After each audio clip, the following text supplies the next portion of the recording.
Welcome to another episode of Lost in the Script TV, Boots on the Ground, episode 198. A lot of stuff popped off. Happy Father's Day to those who are fathers out there, those who celebrate it.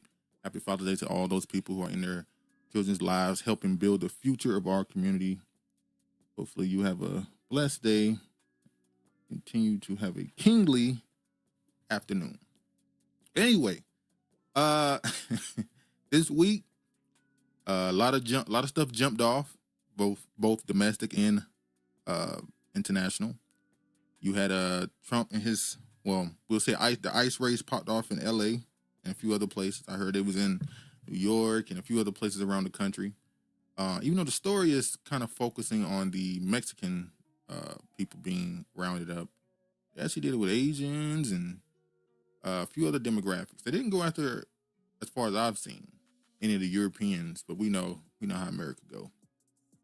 And then Iran finally sent some smoke towards Israel. More than smoke, obviously, some explosions around the world. Everybody's talking about it. Obviously, it's one of the biggest stories in the media right now. It's the biggest story in international media. Very important moment in history. Right after the Biden administration had to deal with the Ukraine-Russia situation, Trump now is going to have to deal with the Iran-Israel situation. And I'm going to get right into it, but it's a rock and a hard place because I don't think all of the pressure, I'll say, is on Trump. But I'll get into that in a second. What up, Pop? How you doing? We're going to get right into it. I don't think all the pressure's going to be on Trump. I saw rumors that Netanyahu ran off, but I don't know if that was verified, but we're going to get right into that. I'm going to start geopolitics first today because we're going to spend a good amount of time. The main topic today will be the ICE situation, the protests, and the bullying attempt that we saw, at least online. But we'll get right into it now. Iran, it's how it started. Iran suspends nuclear negotiations with U.S. after Israel attacks. So this is how it started. Israel attacked Iran first. They know how they always say how Iran, they've been saying for the last 40 years that Iran is this close to getting nuclear weapons. I think it's pretty obvious now that Iran does not have nuclear weapons. If Iran had nuclear weapons, I think they would have been used them on y'all. If they want to destroy y'all so bad and they hate you so much and they already have nuclear weapons or they're this close to having them for the last 40 years, I believe they probably would have already used them. I seriously doubt they would just be holding on to them for the right moment. So they attacked them along with a few other places, and Iran responded. Let me show this right here. I want to show this for a reason. Hopefully, YouTube don't stop me from showing this. It is war related. It is a news topic. Now, I haven't kept up with Iran's military forces, how far they are with their equipment or the uses of their weapons and stuff. But I didn't know they had hypersonic missiles. According to the reports, these are hypersonic missiles. Now, keep in mind, Israel has something that America sent billions of dollars towards, which is their Iron Dome, which is meant to protect them from enemy fire, rockets, and such. And nothing is stopping nothing. They're getting through and landing and hitting Tel Aviv directly. Now, my conspiracy mind said, if this Iron Dome was so advanced, you telling me the first attempt, we know Hamas last year attempted to fire rockets and hit, and they were all repelled. But the first time another country with actual military decide to fire on you, it gets through no problem. I'm gonna just leave it at that. Let me show this. And this right here, I say all the time that in the West, and particularly America, when you have these people that get online and talk crazy about other countries and how nobody, big bad America. And I said, well, it's easy to talk tough, and you don't have to worry about anybody invading your country because you're in a different on a different continent. The average American, if they saw a rocket, a bomb, fly past their window and land, they would shit their pants. They would immediately go into panic mode. There would be no sense of calm at all in this country. Americans are spoiled in the sense of they have never had to see war. They've never had to see it. So all that big bad talking don't really work in the situation. But this happens. My conspiracy brain obviously started clicking like, was there even an attempt to stop these missiles? I mean, I guess hypersonic missiles are too fast for their defense system to stop, I guess. Once again, I also saw a video in Iran. You know, Israel's also firing back, and there was a Jamaican tourist. I'm sorry, who was in Iran. I never even thought people really visit countries like Iran and stuff. I guess if you're Muslim or something like that, it makes sense. And the guy was talking to him saying, "Hey, don't worry about it. It's normal. Enjoy your vacation. Ain't no way in hell I'm getting out." But you can't even leave because the country's under attack, so nothing is going in the skies. So you're stuck in Iran now in the middle of a war. Yeah, probably not a good idea to go to the Middle East vacation very often, but it is what it is. Tehran will burn. Israel and Iran strike at each other in a new wave of attacks. The last thing I saw on this recently, Israel had 5 car bombs go off in a residential area in Iran. This is some guerrilla warfare type stuff. I mean, I don't know if this is directly called a war crime, but I don't think you're supposed to let off bombs in residential areas that are not a threat. The reason why Iran was able to attack Tel Aviv without being called a war crime is because y'all have equipment in Tel Aviv, which is funny because y'all accuse Hamas of using their citizens as shields, and you're kind of doing it with your people. But we know what they say. Whatever they accuse you of is actually what they're guilty of. And as I said, around the world, it's just celebrations. Obviously, I'm kind of shocked that somewhere in a country like India, well, I'm not really shocked because India is kind of, they're one of the few countries I've seen in support of Israel.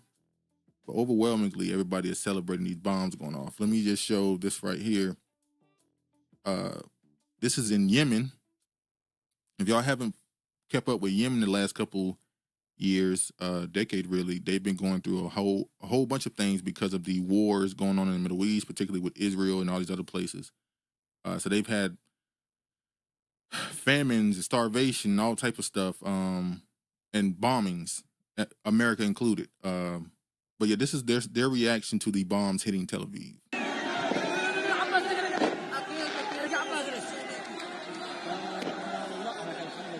They're all gathered, tens of thousands of people, it seems, looking at the big screen. It's like they're watching a football game.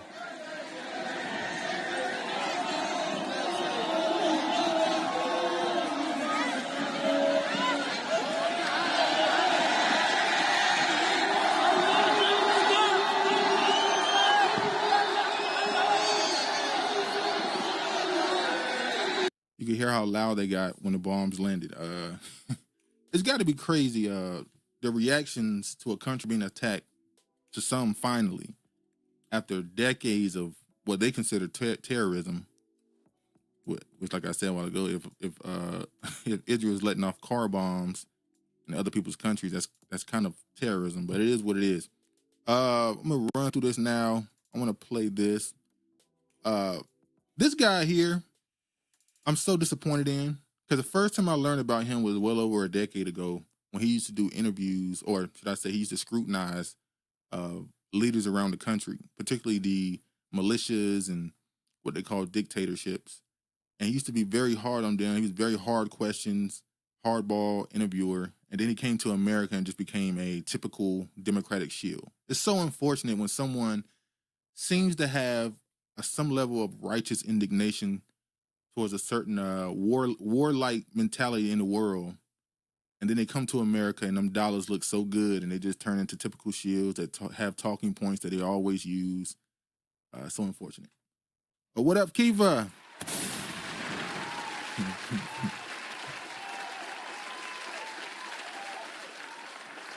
Be sure to tell your husband Happy Father's Day. For me, let me just play this now. Watching Western media coverage of the Iran-Israel crisis, you might be witnessing a rather upside-down, topsy-turvy, bizarro view of the world, of reality. You're not being told everything. You're being given skewed perceptions. For example, if you're watching Western media coverage, you might come away with the impression that Iran attacked Israel out of the blue and Israel is responding, when it's the other way around. We all saw on Thursday night that it was Israel that launched an illegal act of aggression against Iran. Iran is the victim here, Israel is the aggressor, but in the Western media coverage, Israel is the victim always. Some other points you may miss while watching Western media coverage, for example, Iran doesn't have nuclear weapons. Israel does. Iran is a signatory to the Nuclear Non-Proliferation Treaty, the NPT. Israel isn't. Iran has allowed IAEA inspectors into its country. Israel doesn't. Keep in mind, just keep that in mind. Israel has not allowed anybody to go into their country and investigate whether they have nuclear weapons or not. They've denied any entry for any investigation into their weaponry.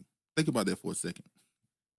Any other country, it will be a big deal, and at some point, you'll be forced to allow people to come in, not Israel. It's a nuclear double standard that I raised with former Israeli Deputy Foreign Minister Danny Ayalon a few years back on my Al Jazeera English show Head to Head, in a clip that's recently gone viral again. How many nuclear weapons does Israel have? Because experts say it's anywhere between 80 and 400. So what? So what? Yeah, so what? Has Israel ever threatened... Do you recognize the hypocrisy of Israel having a secret illicit nuclear weapons program that it won't open up its doors to and won't talk about, and then lecturing everyone else in the region about nuclear weapons? Absolutely not. You know why? You talked about hypocrisy. Let me ask again. If an Iranian guest came on my show and I asked him about Iran's nuclear program, he said, I don't know, I'm not going to talk about it. Would you be okay with that? You'd be outraged. Of course I would. And yet you sit here as a former minister of the Israeli government saying, I don't know, never talked about nukes with anyone. Because there was like 16 United Nations Security Council resolutions against Iran. And there is against Israel. And there is against Israel as well. About your nuclear program? No. Yes, there is. UN Resolution 487. Let me read it to you. The UN Security Council in 1981 says, calls upon Israel urgently to place its nuclear facilities under the safeguards of the IAEA. Why haven't you done that? Because... There you have it, the nuclear double standard.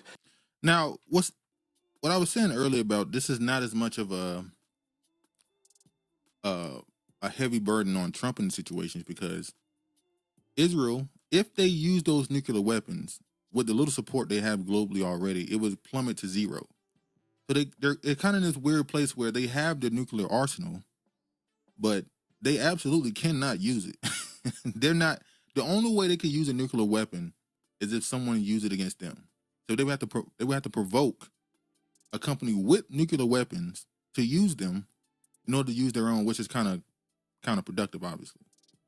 So, like I said, I heard the reports, or the rumors at least, that Netanyahu left Israel and went to Greece. I don't know if that was proven to be false.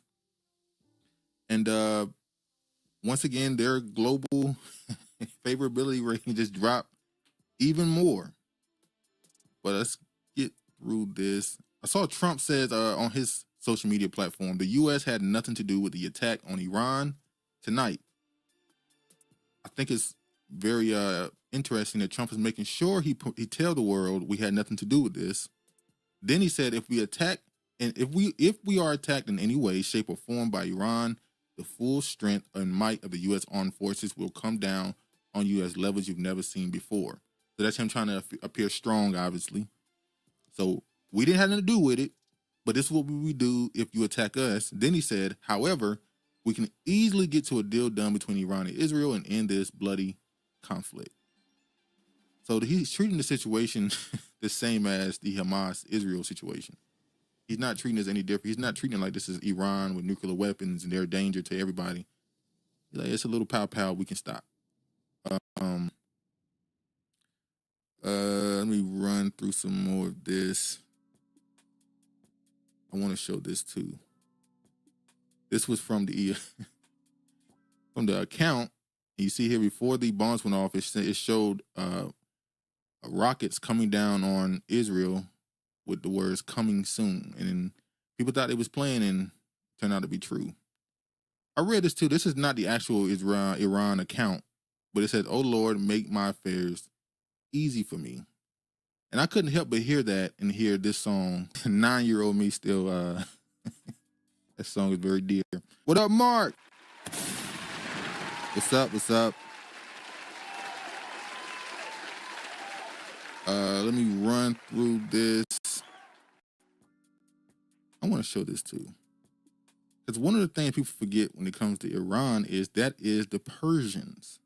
Whether you believe it or not, they have a history in every form of culture and religion you could think of. The Persians are a very important part of history.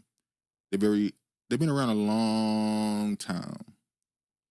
And the first thing I thought every time these type of conflicts come up is that particular country, Iran, the Persians, know exactly who those people are in Israel really are. They know the real them. So it's funny that someone tweeted this right here, and as you can see, it is a fake picture of what they consider to be Satan. But if you look closer, it's also the stereotypical image of, the anti-Semitic image, as they'll call it, of a Jewish person. And as it says in the good book, the synagogue of Satan. They know exactly who they are. Let's move on now. Let's move on to this. Finally, this Diddy trial is almost at the end. Let me show this now. They finally had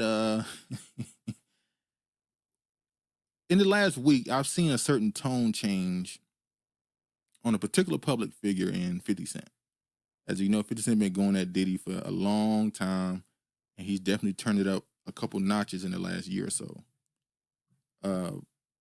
Something I already knew, and I thought most people already knew, was that 50 Cent's baby mama was acting as a concubine pretty much for Diddy for the last couple of years. And I always thought that clearly had some level of impact on 50 Cent's trolling or public attacking of Diddy in the public on social media. So she was on the stand. Not gonna go into detail. There's typical stuff that's been going on in this trial for the last couple of weeks. Diddy bad, Diddy a freak, Diddy is possibly whatever sexual fluid he is, whatever. And but she's a recent quote unquote girlfriend. But the same thing that came away with this story is the same story I came away with Cassie, which is jealousy.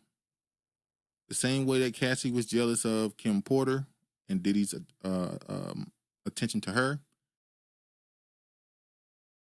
This woman of jealousy of the young Miami girl that Diddy was just with. He was giving her hit songs. He helped give her a podcast that was successful on his network. And he gave her all the attention that she said she wanted. And I keep asking, now they already got him. Whatever they wanted to get him on, they got him. It's whatever. But at the same time, every last person associated with this case, as far as the alleged victims, are just as guilty as he is, if you ask me. So now I'm going to run through this. I want to show this video here. Somebody did a reimagining of Family Matters, but with Diddy in mind. Let me play this here. It's a rare condition this day and age. AI is getting better and better, by the way. And a freak off with so much rage. A stranger's addiction that you'll ever find. Some people say that he's losing his mind. Well, then there must be some magic juice inside the corner store. 'Cause all I see is a chocolate. Man, they're busting over everything. Days gone by. It's the biggest break of the century. There's more jokes and memes coming away from this than any serious discussion in the public about the industry taking advantage of women or people in general. It's kind of it's a sham trial that's just all over the place. It's not really taking it serious. Craig said, "What up, Craig?" Nobody's really taking this case that serious. And what's funny is, I feel like prior to the trial, Diddy had a much lower tolerance on social media as far as people just treating him like he, or at least willingly call him just a piece of shit person, yada yada yada. But now it's turned into far more jokes than an actual critique of him as a man, whether he's some danger to society, violent, sexual predator. It's turned into more of a joke. All right, I already talked about that. I do want to run through this. Diddy's ex-girlfriend, Daphne Joy, that is 50 Cent's baby mama, claims that the freak-off trio reminded her of Kobe, Shaq, and Jordan. She told George that Diddy and Paul were my boys and that she occasionally called Paul their boyfriend. Jane told George that she called Diddy a cuck, and several testimonies about having sex with other guys in front of him. The trifecta, according to Jane, who is testifying under a pseudonym to protect her identity, includes the male escort named Paul. She told jurors that in this scenario, she was Kobe, Diddy was Michael Jordan, they actually said Jerome Jackson, and Paul was Shaquille O'Neal. All right, man. 50 Cent's baby mama, Daphne Joy, admits using freak-offs to gain Diddy's attention from young Miami. She also tried to do these freak-offs, and then he would make her do it in order to pay her bills and buy her jewelry and make her feel guilty. So, yeah. And he got 50 Cent out calling her all type of PP mouths and trying to make it seem like he's not affected, but you are, bro. It's your baby mama. It's still your child. You care. Hey, baby. And then Kanye made sure he popped out, get some attention, but it's probably because his name is going to pop up soon in this trial. They're saying that he may have had something to do with them freak-offs on his own, so we shall see. All right, back to the main event. The topic, I want to get straight on this. Hold on, y'all. All right. LA protest timeline, how ICE raids sparked demonstrations and Trump to send in military.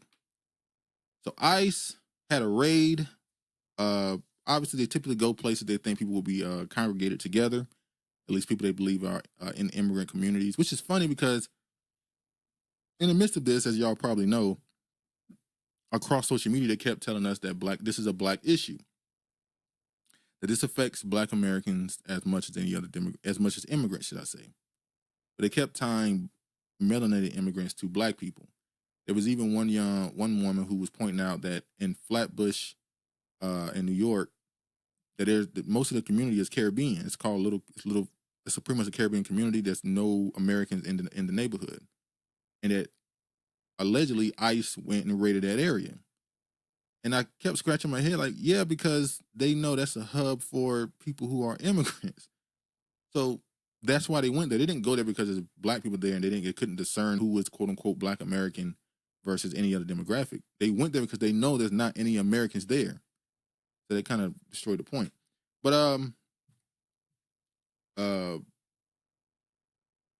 then you know King's protest announcement, which happened yesterday, and I think they're still going on today. I'm not sure. We had places like in California, San Diego, Salt Lake. There was a shooting in Salt Lake City, if I'm not mistaken, in Utah. Seattle has some. Seattle love a protest. You know they were gonna make sure they get out there and walk the streets. For the most part, it was white people, as always with these protests. No King's Day because they're trying to protest against Trump's and his dictatorship.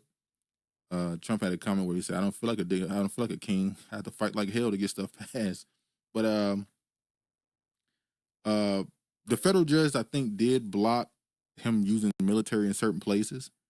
And yeah, we'll get to that. What else we got here? Hold on. Let me run through, get to the main part of this. Oh, let me get straight to this right here too. Hold on. As always, FBI to investigate funding of the Los Angeles anti-ICE protest organizations involved. So we know nothing happens, especially at this scale, if as many people as they say were out protesting yesterday, which is over, they said millions across the country. Nothing happened like that on a whim. Things are planned in advance, usually weeks, sometimes months in advance for stuff like that to happen. It's kind of hard to get that many people to get out and move within 3-4 days. But they're not investigating who's funding it. We know who's funding this more than likely. The same people who funded the protests in 2020 with George Floyd. It's the same people. And as I've been saying for months, as y'all already know, many people keep saying the same thing, that they clearly want people in the streets protesting. So they finally got a way to do it for the second time this year, at least as far as the larger protests. And the FBI says it's now investigating the funding behind the anti-ICE protests in Los Angeles. Some lawmakers fear that foreign influence and ideological donations are fueling the violence, and protesters are being paid. I saw some TikToks where people were saying that they were being offered money to promote and attend these protests. The FBI is investigating any and all monetary connections responsible for these riots, FBI Director Kash Patel said in a statement to Just the News. Let me show. I can't. Then I got to show. Don't want to show this real quick. Yeah. In the midst of these protests, videos started coming out, and I want to show this black man right here who had all the tears and sympathy for what he saw. The same thing we saw a few months ago when there was a black woman teacher who was had all these tears for what was happening to these students, for her students who had parents who were illegal immigrants. I can't handle this, y'all. This is crazy, yo. I didn't think this was about to affect me like this. But our neighbor's school, y'all know I work at a school. Fuck. Our neighbor in school, I think it's Gratas, I don't know how to say it. It's Gratas or something like that. They were having their graduation. And there's helicopters in the sky. Most of these schools are... Fuck, yo. Most of these schools are predominantly Hispanic.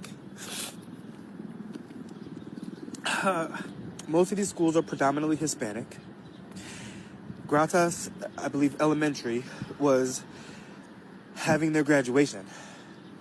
And all of a sudden, a bunch of parents have to run out because ISIS is there. This is the story that I'm hearing. And, our school goes on lockdown. Our principal, tells us it's a drill, but we know it's not a drill. And, if they ran out, did they leave the kids? I had to come outside. It's my break. We kind of got like off of a soft lockdown. And parents had to run out because they don't have papers, and they had to leave their kids. Yeah, they left the kids. Because the kids do. What type of shit is this, yo? And then kids are freaking grabbing teachers and crying on their leg because they don't know if they're about to see their parents when they get home. What the fuck is this? And we voted for this shit? 15 people just got picked up on Wilshire at the Home Depot. On Wilshire. The Home Depot. It's funny because it's funny in that instance because there's always this stereotype of where to find them at a Home Depot outside a certain place, and they still go there knowing that your president said, I'm going to have a mass deportation. You probably should switch it up and stand in certain different other places or something. Sure. Yo. So y'all get the point. How do we always have these tears and these sympathies and empathies for all these other communities? By the way, I see Pop laughing. Hey. Well, we don't believe you. You need more people. Craig said, boo, tomatoes. Keep said, he's a really bad actor. Well, that's the part that ended up coming to light. There was an article written, and apologies, I can't get that full article because every publication wants you to pay or sign up. So I just wanted the headline, and I know I read some of it before I refreshed. All of LA is not a war zone, separating facts from spin and disinformation amid immigration raids. So basically they're saying in this article that was a lie, that there hasn't been any raids at schools. That's not true. So he basically was just getting in public line to try and to make it go viral, obviously, to bring your attention to this. get more sympathy for this. But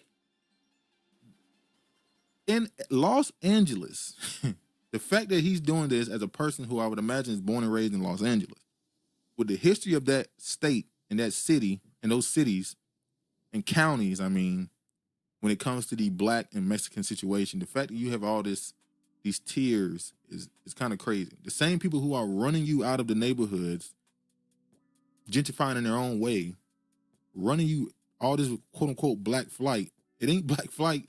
These people are being ran out of neighborhoods, and now the majority of the state is Mexican, if I'm not mistaken. Now, all the shootings, the gang violence, you don't have time to worry about immigration.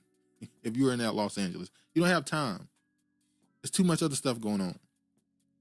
I saw a few months ago when you had YG and a few other rappers associated with the gangs, they tried to have these peaceful walks and these gunned down situation. And I didn't see as many of these people getting online talking about it. It was just the gang members and a few of these YouTubers who associate themselves with that stuff. But you know, it is what it is. And this is the main image that came out of that, which made a lot of people have pause a little bit.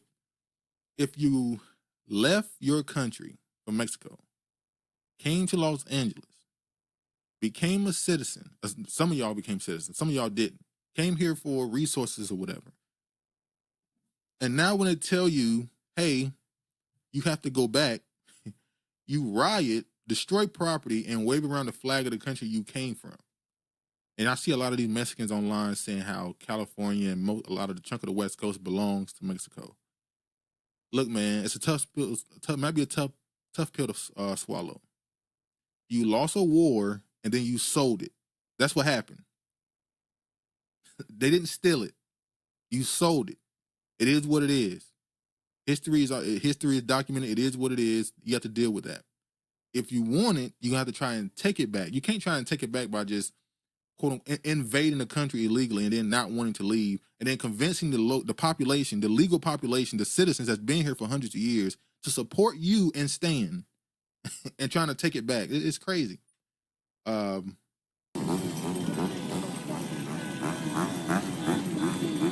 you set fires because you don't want to go home.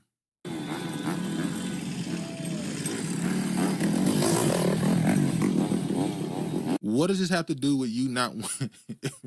What does you setting a car on fire in the streets have to do with immigration? You're just destroying property. Mark says they signed a treaty and agreed to be white. Exactly. Y'all spent up until Negroes, and y'all, I don't show that video 100 times. Up until Negroes showed you how to not have to be white and still move around in this system. You fought to be white.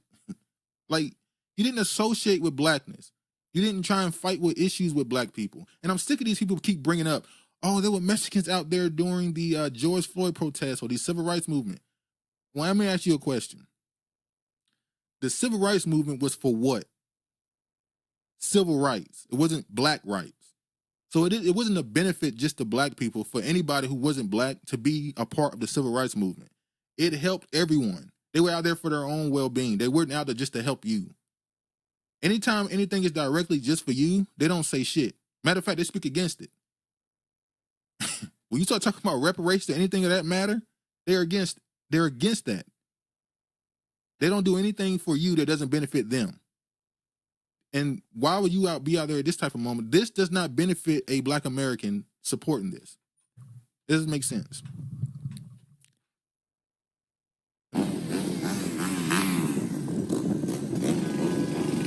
And I saw one video of one of a Mexican girl trying to burn the American flag. And you had other Mexicans, I would assume they're citizens. They were out there protesting with them. But they stopped them from burning the flag, and they're like, what are you doing? Like, what's the point of burning the American flag, but you want to stay in the country? So then she got mad and said, what side are you on? And it's like, what are you talking about? What you're doing has nothing to do with fighting against the Trump administration if you believe it's just them sending and trying to deport people, even though the Democrats have funded ICE as much as the Republicans. Every time they're in power, they support ICE as much as the other party. There's no difference in either one. Obama deported a bunch of people, and it wasn't a topic.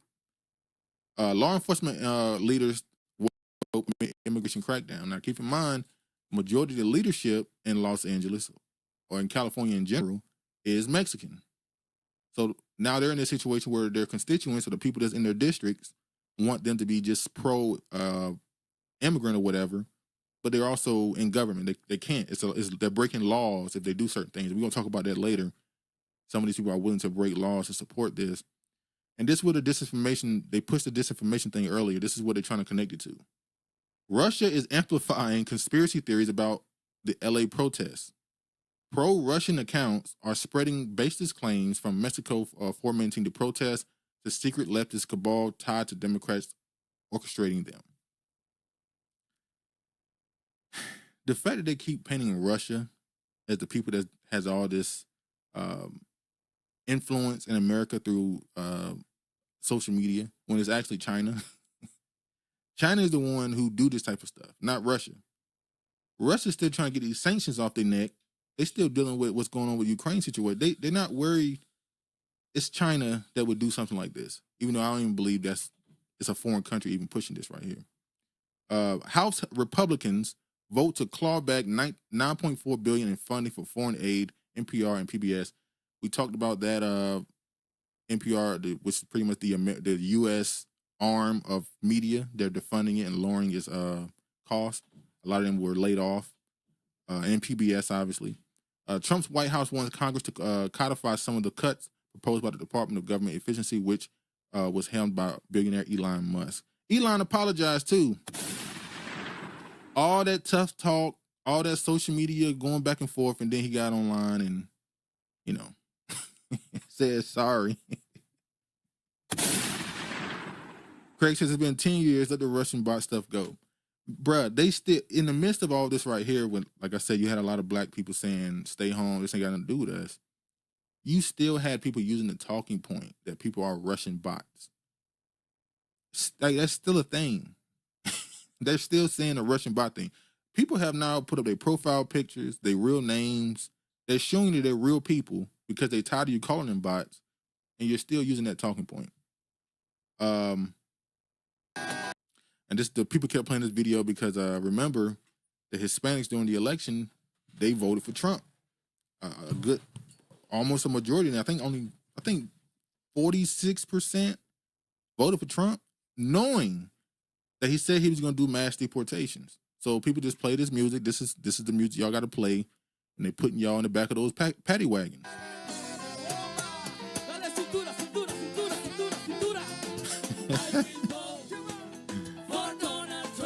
I will vote for Donald Trump.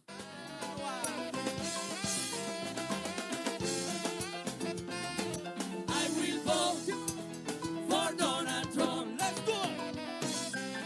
Although I will say these people ain't the same ones complaining probably. These are the ones who want the illegal immigrants out of the country too, so they probably still dancing. Well, this was more destruction caused. This was in Seattle. Let me show a little bit of this one. This was in Seattle. Hold on.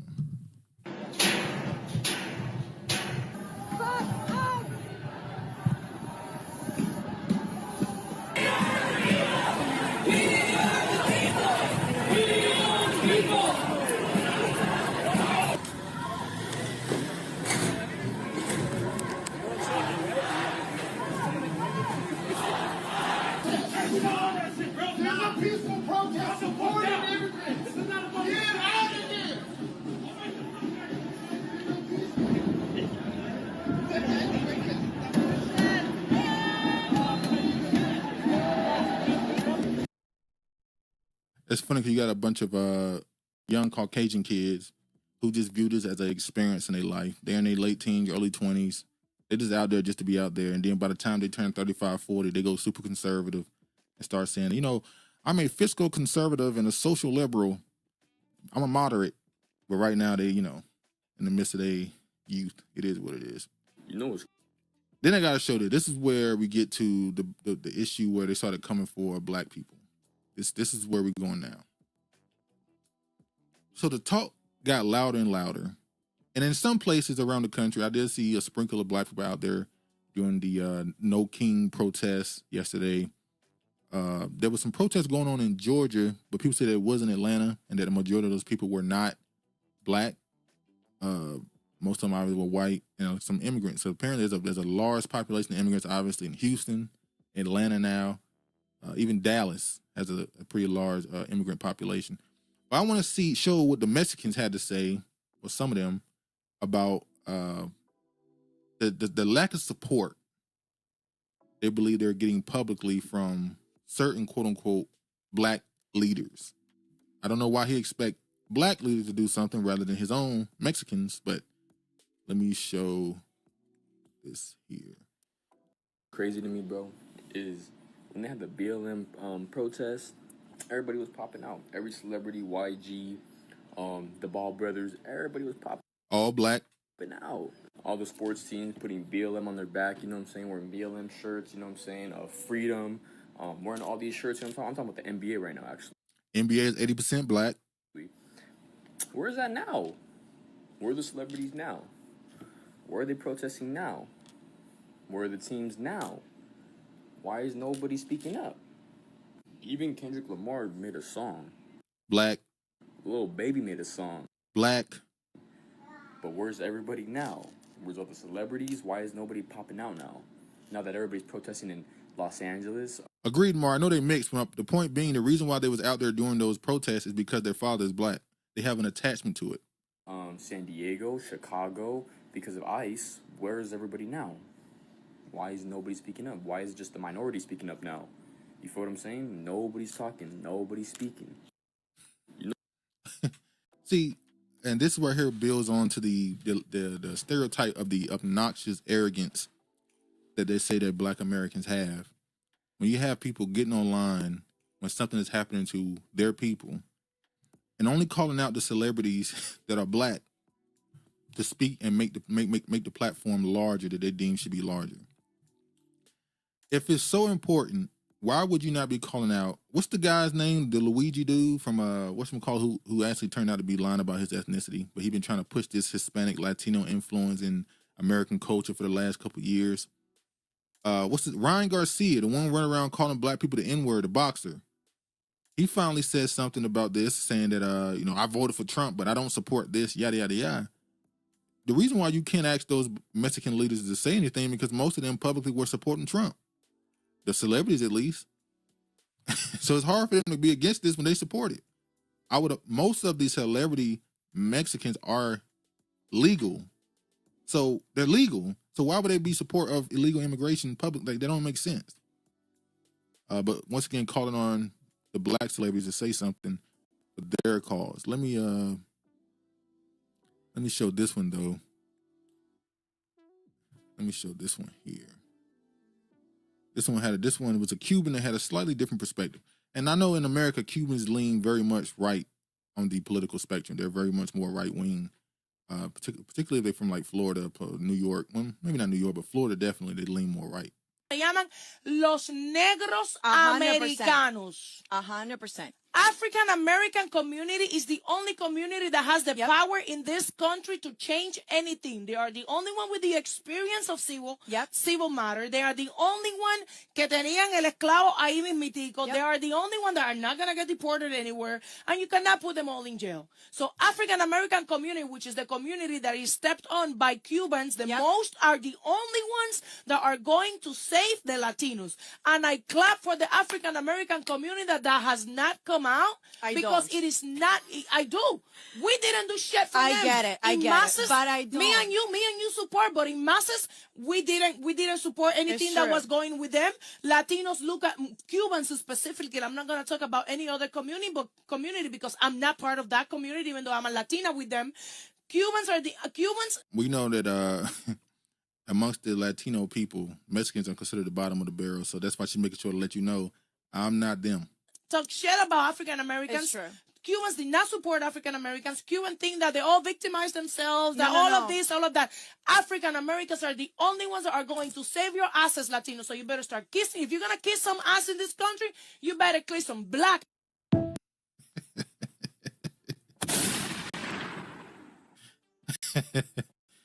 By the way, through this, and I swear I did not know this until people in the comment section said, she's actually a former, or I think she's a former porn star saying that.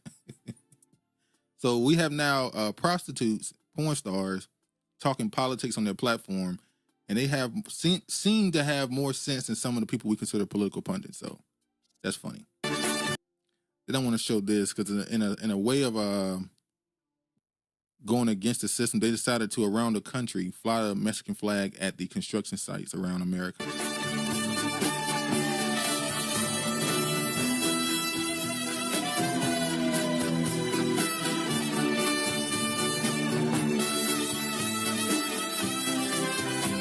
All that pride. Imagine celebrating helping build another country up. You're celebrating the fact that a Mexican is building up another country rather than being proud of being in that country and building your own country up. It was a joke told by somebody. It was like they went to Mexico on vacation. And as they went through some of the cities, obviously it was very run down. It looked crazy. And he said, damn, Mexico really could use some Mexicans. If all these people have all these skills, these carpentry skills, these skills to build, why wouldn't you go back and help build the infrastructure of your own country? But you know. And that's that. And in response to that, a brother responded to that with this quick video here. For the first time in a long time, man, I don't see nothing but Americans on this work site. You know what I'm saying? We making America great again, one work site at a time. Because I remember there was a critique that said if you get rid of these people, who's going to do it? And there was a call that, hey, if they get rid of these illegal immigrants building on these sites, it should be particularly black men who make sure they replace that demographic. I don't know if it's going that far as replacing them completely, but at least we see a representative of it here. And I want to show an old clip from Cat Williams that I posted a while ago that people are reposting now. I want to show this. No, this ain't Mexico. It used to be Mexico, mother. And now it's Phoenix, goddammit.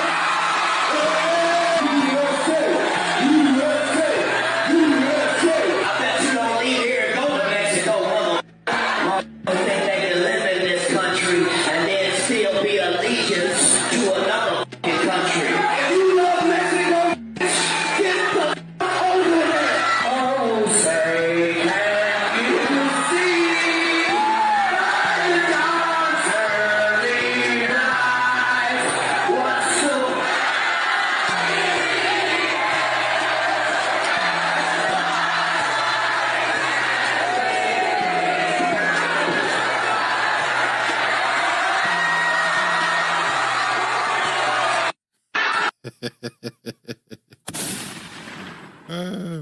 One thing you gotta know, I'ma be a nigga for life.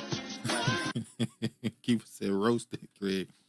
Yeah, he had to tell him to his face. And it's funny because you see all these videos going viral too of the Mexicans talking crazy about black people, which is not a surprise. Ain't no point in even showing those videos. It's like you shouldn't need more proof on this. It's kind of obvious, but it's always shocking to some people when they see a black American show any sense of not even, I want to say pride, common sense. I live here. If you want this place to be destroyed, the first thing you should do is leave. There's no way you want a country you live in, get resources from, you work here, you pay taxes. There's no way you want that place to truly fail. That don't make sense. But people, people like to talk. Internet communists and Marxists, they like to just talk. That's what. Then let me show this video now of an African having some words on the topic. That's who are working in my company. I'm a black man. I own a company. I hire a Latino. The Latino comes back and complain about the African Americans because the Latino thinks because I'm African, I don't have any relationship with the African American. The Latino comes to me. He think you can relate to him on an immigrant level. He wants to help take it over. He think you have his mind to take over the country and reap the benefits for your community rather than the locals. and tell me that you are an immigrant, I'm an immigrant, that African American cannot work. I have Jose, I have Gonzalez, my brothers who know how to work very well. You need to fire the African Americans, and I will bring a lot of hardworking Latinos who work for your company. This is my company as a black man. My company. I was a contractor at Quantico Marine Base in Virginia. A contractor for General Electrics. And the Latino workers that are hired, they are snitching on the African American workers that are hired for me to fire the African Americans so they can bring Latinos to take their place. That's who I work. You say you work for General Electric. Isn't it a country that was in Ferguson that left and went over to the east, and it led to an economic hardship for that area, Ferguson? When that came around, not surprised. Fire them so you can hire minds. And once again, self-preservation is a normal thing. If you have an opportunity to bring people in that are of your ilk or your kind to help benefit your family, and people go along with it, it is what it is. But it's just the brazen oh man. But speaking of replacements, I want to show this too. This was a Caucasian that had to check the Rainbow Coalition that exists that's asking why do they support illegal aliens if it affects black Americans. Yes. I understand the boycott against Target, against DEI, yes. But why is the Rainbow Push Coalition supporting illegal aliens if illegal aliens disproportionately affect the black community jobs? Say it one more time. Why is the Rainbow Push Coalition supporting illegal aliens when illegal aliens disproportionately negatively affect the black community? Yeah, that's not true. It is true. They take jobs, right? But they take your jobs. Next question. Legal. Let me offer. Nothing. Thank you so much for coming out today. That doesn't make any sense to me. This is the Rainbow Push Annual Conference. I mean, if you want to support black jobs, you don't support illegal aliens coming in and undercutting black jobs. It doesn't make sense, though, right? I mean, playing fields. I mean, it just doesn't make sense. Cuba said, that's a great gotcha question. They're not even going to answer it. They just going to act they ain't hear it. Because there's this thing where if black Americans start complaining about stuff like this, they tell. I remember a few years ago, what's her name? Anna Conspirian, I forgot how you say her name, who's now pretty much went right-wing. She's left the whole liberal Democratic thing. She's now pretty much went right-wing with TYT. She was having a conversation with someone. Can't remember exactly. And they were talking about this very topic. Hey, black people are impacted by these low-wage workers coming in, being paid under the table, lowering the income. And then they're also being told they need to learn how to speak. They don't speak Spanish. They're not bilingual. They don't know another language. And the Anna woman, who was at that point was a liberal, super liberal, said, well, they need to learn how to speak Spanish. Biden said it in that conference call with those black people. Y'all better become friendly with the Mexicans, with the Latinos.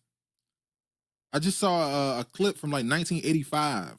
It was 1985. There was a black woman, and black people in general, but in particular, there was one black woman being interviewed at the time, and she even said that she lost her job because she didn't speak Spanish.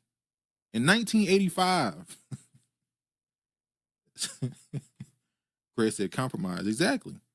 The Christian comedian, move on with Darius Brooks, and uplifted by Jacqueline. No answer to the question, but that anybody involved with this, free admission. And I'll answer the question for you, because it doesn't matter about black jobs.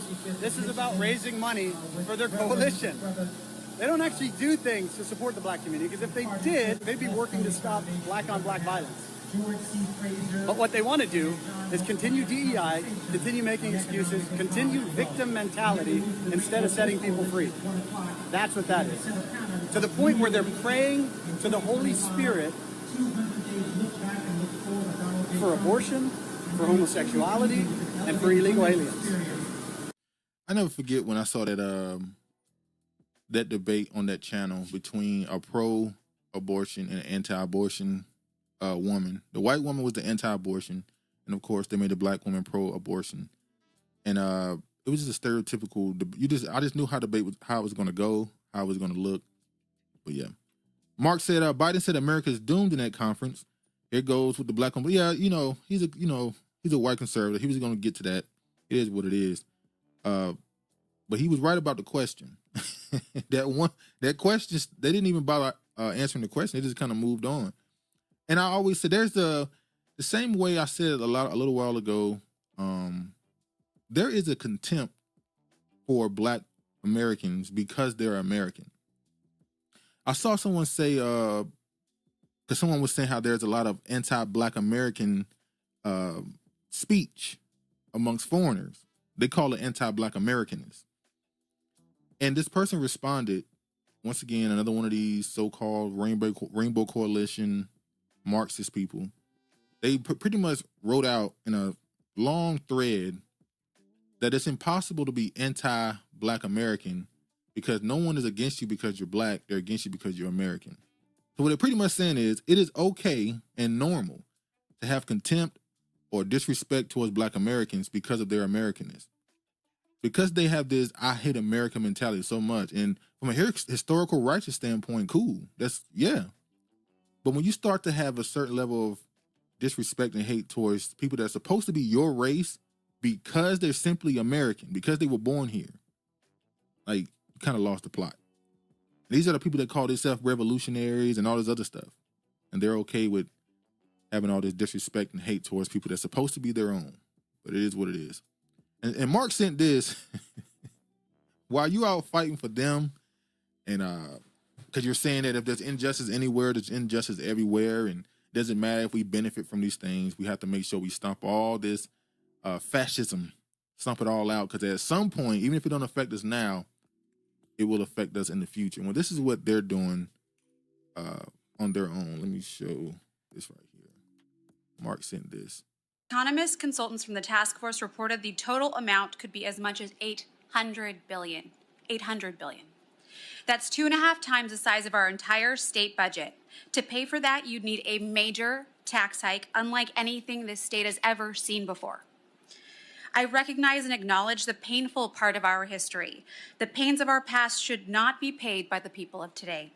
The majority of our state is Latino and Asian, making up 55% of our population. Most of them, like me, are first, second, or third generation immigrants who had nothing to do with slavery, discrimination, Jim Crow laws, nothing. It is fundamentally unfair to force these people to pay for this, and because of that, I will be opposing it.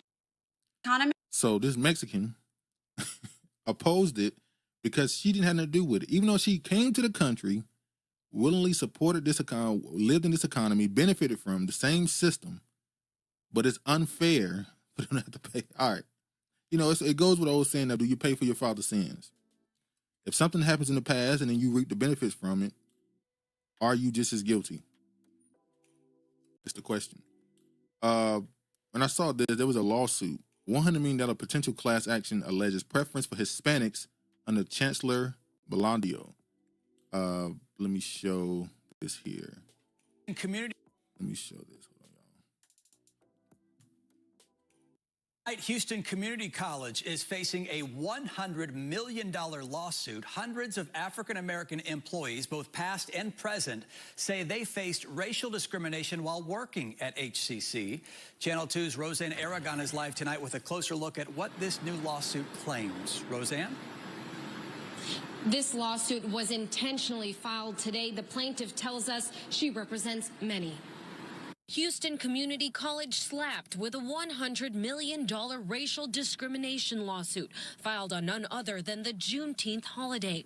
At the center of the case is Zelia Brown, a former employee who says she and others have been racially targeted by HCC leadership. The suit also reveals an email chain from Chancellor Cesar Maldonado, which states now we Hispanics are going to receive preferential treatment. This is a pattern. That's something that is methodically and deliberately done to ostracize that individual. The suit names Maldonado, HR Director Janet May, and Board of Trustees member Adriana Thomas, claiming they worked intentionally on a, quote, well-developed, systematic, entrenched, and wildly successful campaign of race and sex discrimination against top-level black employees, stating that 90% of the longtime black professionals at HCC have either been terminated or demoted, while there has been a 50% increase in Hispanic hires and promotions. Whether it is demoting them by pay, placing them in a lower level position, creating schemes. Brown says it happened to her. In 2016, she was hired to advise on grant use and compliance. In 2018, when she found what she believes was a clear pattern of misused funds and spoke up. Every avenue that I would go down, they would present an obstacle. But the lawsuit cites other alleged tactics, including padding black employee personnel files with false complaints. For Brown, they just immediately placed me on administrative leave. In March, she resigned, and there have been dozens, as I've said, that have come forward. HCC says they have not been served yet, so at this hour, they do not have a response. For now. Oh, man. He got control and started making sure he hired his own and demote and fire all of the black people. There is no black and brown coalition in Houston, Texas, after a Hispanic man was placed in charge of the Houston Community College. He is alleged to have systematically discriminated against black educators and professionals that he could replace them with Hispanic people. There was an update to this. Houston Community College has settled suits alleging discrimination of black employees. So they settled as they were better off doing anyway. This guy said, what do you find out about Indians in tech? Oh, Lord.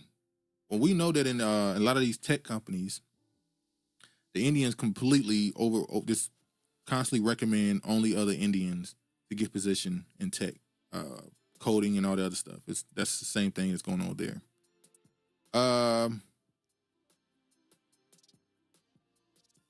Let me show this. For some black Angelinos, ICE raids reopened the wound of displacement. Neighborhoods now under siege by ICE were once the beating heart of black LA before demographic changes transformed them into Latino communities. When federal immigration agents swept through Los Angeles fashion district, Boyle Heights, the Pico Union neighborhood last week, arresting dozens of migrants in coordinated raids, Bryant was transported back into his childhood memories at elementary school. The first airport visit was to watch his father, an immigrant from Nigeria, get deported back to his birth country. It's triggering. The 27-year-old LA public school teacher said about this the past week. See the videos of people being basically kidnapped, it brings me back. They've been using that word too a lot.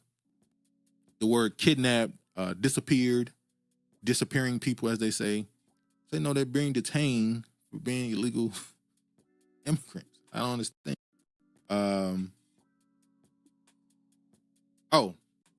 Quick on this. Marines carry out first known detention of civilian in LA ICE protests. And of course, it was a so-called black dude. Now, they say he might have been military as well. But the first person to be detained by the Marines is out there in those protests. Obviously, it was a black man. Can't make it up. I'm gonna run through these last things. Representative McLever is indicted on federal charges related to tussle at immigration facility. A federal grand jury has indicted Representative LaMonica on 3 criminal counts, after the U.S. Attorney Office in New Jersey alleged that she broke the law when Congress members' visit to the immigration detention facility ended in a physical altercation. I don't want to show this. So they're willing to put their freedom at risk for these other people. I don't want to show this. Because now you got the Mexicans out here doing Mexican hymns. Chris said, lock her ass up. Let me show this. He's singing for unity, y'all. Let me play a little bit of this. He's singing for unity between the black and the brown. Con mucho amor.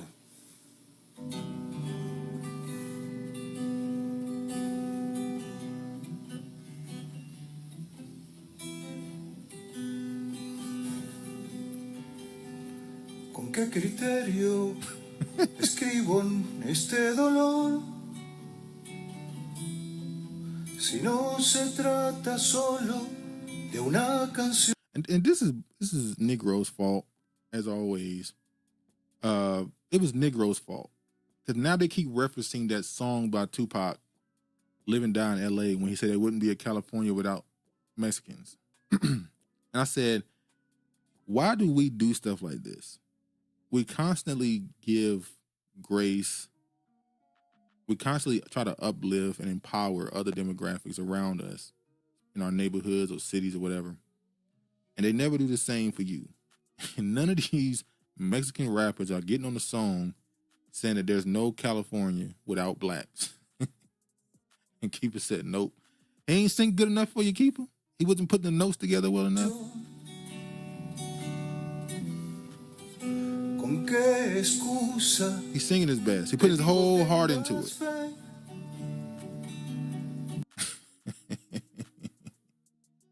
All right, let's move forward. What is this? Oh yeah, while the while the black representatives are out trying to support the immigrants, let me show what Auntie had to say. Mark says Jack Black sang better in the movie Nacho Libre. I gotta show what Auntie had to say. Representative Maxine Waters. Representative Maxine Waters has just attempted to break into the Los Angeles federal building to check on union leader David Herrera, holding the door open against a federal officer's orders while citing her congressional authority to do so. Let me show this here. Maxine don't care. She do what she want to do. No, I want you to. Hello. Congresswoman Waters. I just came to use my congressional authority to check on David. Ma'am, our lobby is secure right now to all visitors. Excuse me, I need to get in. Contact our public affairs office. I need to get in.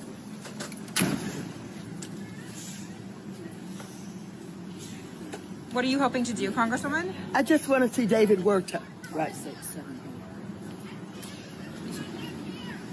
He shut that door straight.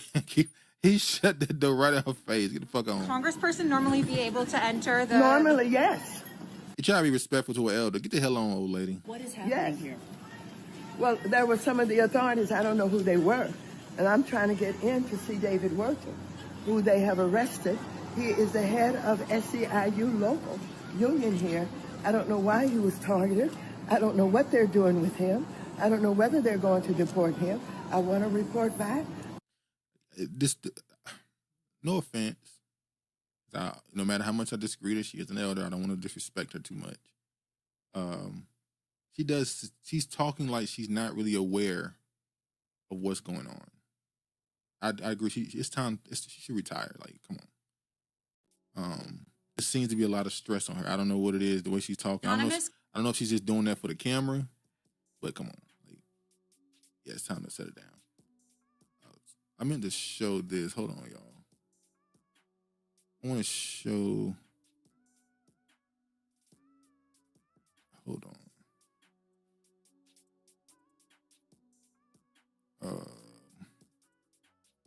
Hold on. It's something I wanted to show.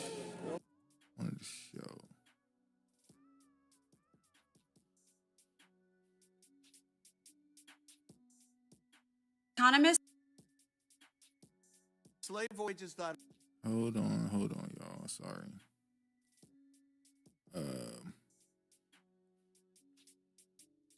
Maybe I shouldn't exit to that. I wanted to show the other part of that video. Hold on.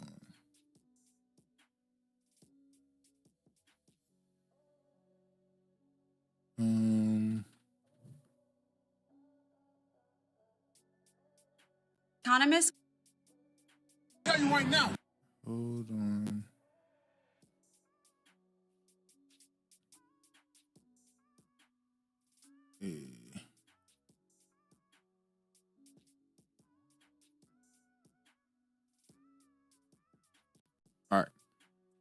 Craig says this is like something off a Tyler Perry place.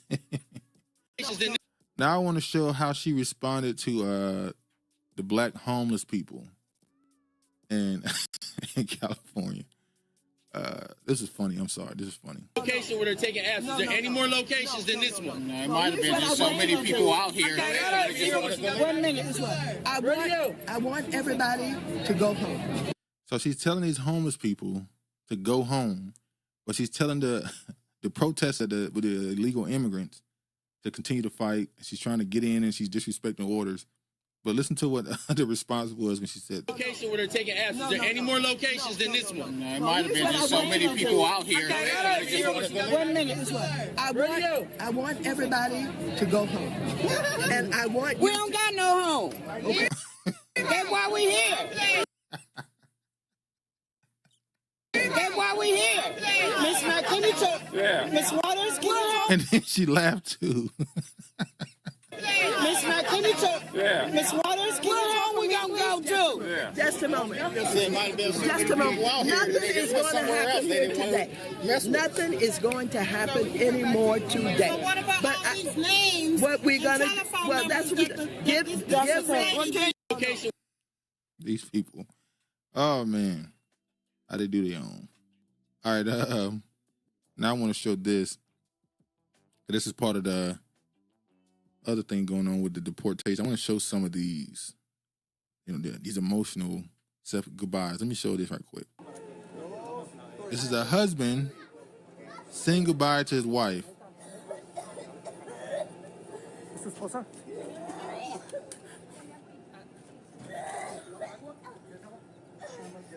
¿Quisieras decir algo? Now, they've been here long enough to be married, to have children together, but they didn't think to do anything about her status as a citizen. Están mis hijas esperándolos en la casa. 6 niñas tengo. ¿Cómo se llama?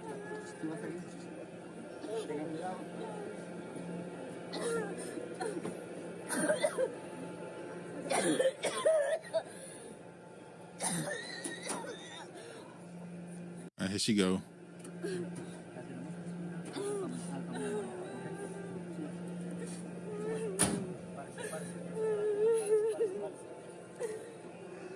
Now, remember what that white conservative dude said. I don't know. He was trying to say that as some type of joking matter, but he was saying they should deport the men and leave the women here for obvious reasons. So that's why you had I saw a fight happen because a white dude was going around at these protests saying that he want to make sure how he said the big booty Latinas stay in the country. So you had the men who would get angry at what he was saying, but it's like, well, you're fighting to keep him in the country, so he's mocking you. Now, with all that, I saw another one of these stories happen where it was an African young lady, and she said that she's a citizen, but her parents were immigrants who came here illegally, and how when she was like 11, 12, 13, something like that, she said they were deported. And the question became, and you stayed? So you never decided to go back? The same thing I would say to this situation. If you're a husband and your wife and children get deported and you stay, what does that say? You don't leave with them. You don't try to work something out, leave for a little bit and come back and forth. You just, hey, I'm already in, tough luck. These broken families only happen because people decide to stay, honestly. I want to show this too. Because it ain't just them. All right, stay.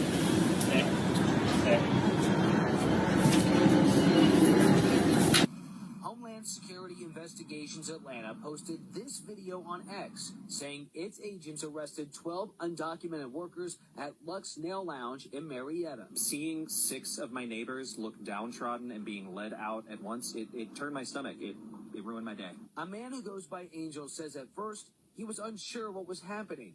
Then he took a closer look at the vests worn by the federal agents. I don't understand how raiding these people at this business that serves this community is doing anything but hurting our community. The store was closed. Well, if it's in a place that has a population of black women, they can now run a nail salon without the market being completely cornered by the Asians. See a lot. What is this one? I'm gonna skip that. We can skip that. We can skip that. We got a few more to go. This ain't gonna be a long episode because got things to do. Yesterday I had some tech problems. Yeah, let me show this.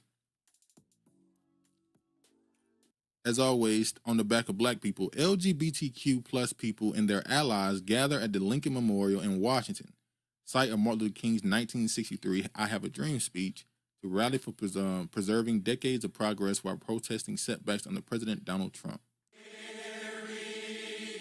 LGBTQ plus people and supporters gathered on. This is a perfect symbolism of the replacement.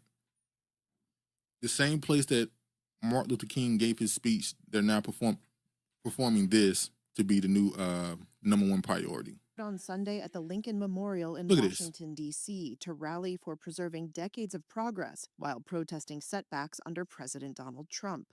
The rally was held at the site Man in of drag on Martin Luther stage. King's 1963 I Have a Dream speech and capped the World Pride celebration. Ashley Smith is a World Pride organizer and You see who on the screen over there? Look at look at Kamala. You see who over there on the screen? president of the Capital Pride Alliance Board. This is a rally for our lives. She's gonna run again, by the way. Across this country and across the globe, LGBTQI plus people are under siege. Oh, I don't know if anybody in this country right now, especially you talk about corporate, have as much freedom of movement as this demographic. Especially our trans siblings. The World Pride Parade passed within 1 block of the White House grounds on Saturday in one of the... Speaking of pride parades, by the way, the fact that Tel Aviv got bombed, isn't that the site for the largest pride parade in the world? Tel Aviv? I'm pretty sure that's the case. Chris said, so disrespectful. Mark says, we need to continue to stay inside. This is not our fight. There's a lot of them going on. They're going to continue to try to implement this as a black issue. But I want to show this, speaking of it being put at the foot of black Americans. Nina Turner, shout out to Nina Turner. She said, black Americans aren't next. We were first. We were written out of the founding documents of this country and have been denied our humanity ever since. Over the past few days, the image of militarized police and riot gear shooting tear gas and rubber bullets into crowds of protesters have plastered on our screens. It is absolutely heartbreaking to see so much violence and unrest in the streets of the United States.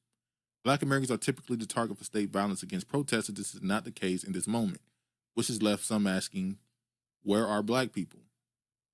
This has created robust discussion on reflection of black people and those asking the question. A longer version of the question is often posted, where are black people? Don't they know they are next? The framing of this question is wrong, though. Black people are next for what? Next to have their laws that target us specifically, next to have law enforcement target us specifically, next to be unfairly detained and denied justice in the United States of this system. Breaking news, black people are not next, we were first. We were written out of the founding documents of this country and have been denied our humanity ever since. So that discussion led on for a long time. And this, I'll show you the video of the Mexican kids saying, you know, where's all these black celebrities and stuff? And people saying they staying home, which led to the people posting the videos of the clips of the people dancing to that Boots on the Ground song, which is where I got the idea for the title and the thumbnail. There's a lot of anger and a lot of people almost hoping calamity come to us at some point in the near future so that they can do a whole, you know, told you so. And speaking of next, I want to show this Conscious Lee dude. Y'all might know him. I think I've talked about him before. He's always pushed the idea. He's the anti-FBA 80 West thing. I guess you could say he's a Pan-Africanist who is pushing the idea that black Americans will be deported. Citizens, black American citizens can and will be deported by this administration legally. Let me show People, this ain't got shit to do with us. I disagree. Piece of evidence number one. Alabama could send inmates to foreign prisons under proposed bill. They say our prisons are too soft. This is from May of this year, 2025. Yeah, with the was it Venezuela or El Salvador situation? That's why they started doing that. Which immediately I said that there's a possibility they can send citizens, but they're going to be slow to do that because, you know, rights. You can't send people to another country because they have family here. See, the difference between somebody who's an illegal immigrant who you have in prison and you send them to another country is they don't typically have legal citizen. They don't have legal rights here in America because they're not citizens. So you can actually send them to another country to be in prison because they have no rights. Black Americans are citizens. They have rights. You cannot stop their family from seeing them, and you can't force them to go to another country to be seen unless you're just going to fly them back every visitation to be seen in America. No. Craig said I'm sick of his ass. Read it with me. A proposed bill. And the person they keep bringing up that case from 2018 where the guy, a man was detained by ICE and allegedly was going to be sent back to Jamaica, which he didn't get sent back to. They say, oh, he's a Black American who was detained by ICE. He had to prove his identity. It's like, no, his parents were Jamaican. They had his name on file like they do all these other people who are in this country. They don't go randomly picking people out of lineups. They have addresses. They have names that they follow, people who came to the country on visa, overstayed, and they go look for them. That's how that works. They have a list. HB 618 would allow Alabama to send people incarcerated in the state to foreign prisons. This bill would authorize the commissioner of the Department of Corrections to enter into contracts with foreign nations to confine Alabama inmates to a penal institution or correctional facility. Orange Man is already accidentally detaining American citizens, but he says he would love to send the homegrown criminals next to foreign prisons. I just sold you a piece of policy that's being introduced in Alabama that does what? Okay. Like Z said on Twitter, you really think the government that enslaved your ancestors for 400 years, they erase your political prisoners, then they throw no crack into your communities, and you think they above sending your black ass to El Salvador prison? Well, see, that's the thing. They've already done everything to you. What's up with this attempted fear-mongering of do you have a group of people that have been enslaved, went through Jim Crow, have been robbed of all type of rights, treated as second-class citizens, and all this other stuff? You really trying to scare them to think that they can be deported now. They try to deport you in the late 1800s, early 1900s with the Back to Africa movement. They've already did this, and you have the ability to say no back then. If they're trying to force you to do it now, it's not going. And another thing people keep ignoring with America, at least in modern times right now, America is not really in its bully phase anymore. America, as I keep saying, has tried to adopt the soft power the last 15, maybe 10 years or so now, particularly with countries they want to have influence in. America deporting Black Americans would be an international crisis. Do you understand how much that would not go well for them? They're not in an era now where they can just, we do what we want to do something about it. They're not as strong as they used to be. Militarily, they're still strong. They don't have as much influence in the world as they used to. That's not how this works. Mark says it's funny that a Cuban porn star knows politics better than SAS. Did you see how bad he was in the Daily Show? I didn't see it. I didn't see Stephen A. Smith. If that's who you're talking about, I'm kind of clocked out on him right now. Ain't he supposed to be covering the finals? To the people in the back, they are lying to you, claiming that what's happening with ICE is not Black people's business. First, ICE targets Black people too. Also, history should tell you anytime masked and unmasked jump out boys are snatching folks off the street, it's 100% Black people's business. Who are those Black people, bro? Y'all keep mixing it. That flat blackness is gone, man. It's not here no more. You can't say Black people. You have to say Black immigrants. You have to just be honest. But anyway, I'm not going to show that whole video. I want to show this, speaking of immigration. He says something, and people are maybe reading the wrong way, but I want to play what he had to say. To make your vision of America work, we need more illegals who get more benefits. That's your version of America. No, what I want from America is a place that was promised to us, Scott. To the illegals? Like you do. No, it was promised to us. It was promised to us, not us, me and you, Black and white, brown. Scott, do you think that your family was born here? You weren't born here, Scott. I was born in First of all, where does your family come from? My family wasn't born here. My family was actually from Sierra Leone. You're making a passionate argument for a country built on unfettered illegal immigration, and that is not anywhere near a politically popular position. Our country is built on immigration, period. I'm noticing, too, with the so-called left or liberals, they're starting to call slavery, they're doing, maybe a decade ago, obviously way before that, but as far as schools and them changing with the words in the books, you heard the whole rumor about them changing the term slave in Texas to immigrants in certain school books and stuff across the country. That was considered a right-wing thing. That's called erasing history, they said. Now you have people that call themselves Democrats or liberal or whatever who are using the same language referring to Black Americans that came here in the 1700s as immigrants. They're now calling slaves immigrants. They're doing the same thing they accused the right wing of doing. What kind? Period. What kind? Okay. Oh, and first of all, before we go to commercial, what kind? What kind of immigration was I brought here? You're already in the hole. You sure you don't want to stop digging? No, because it was slavery. That's not immigration.